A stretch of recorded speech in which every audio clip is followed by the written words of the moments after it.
Gipasidunggan sa Philippine Army ang 11 ka sundalo kinsa nasamdan sa landmine explosion sa Bansalan, Davao del Sur ni atong Domingo.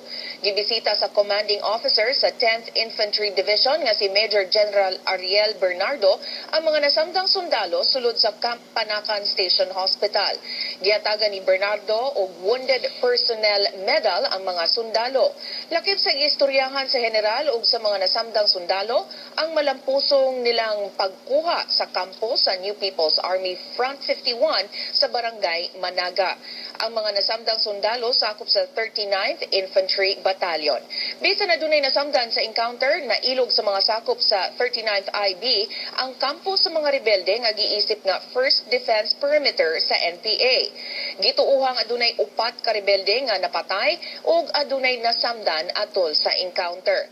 Ang panagsangka gisundan sa laing landmine explosion miangol sa 5 ka rescuers sa Bansalan, Davao del Sur.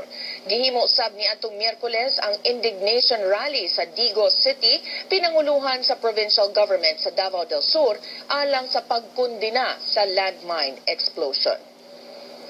Giangkon sa rebeldeng New People's Army nga sila ang responsable sa pagpamomba nga miangol sa mga rescuers sa Davao del Sur sa miaging semana. Nangayo og pasaylo ang grupo sa mga rebelde ngadto sa mga sibilyan. Si Ben Tesorna sa update. Ben?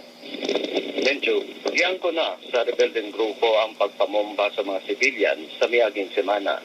Sa pamahayag sa tigpamaba sa NPA Southern Mindanao Regional Command, nga si Rigoberto Sanchez, nangayo sila og pasaylo sa mga sibilyang nadamay sa pagbuto sa landmine.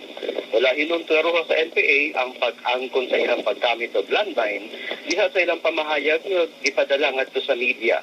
Gidili sa international laws ang paggamit og landmine hinungdan nga giimbestiga kini karon sa Commission on Human Rights. Niyatin na sa Davao City Mayor Rodrigo Duterte pagkondena sa padayong paggamit og landmine sa mga rebelde.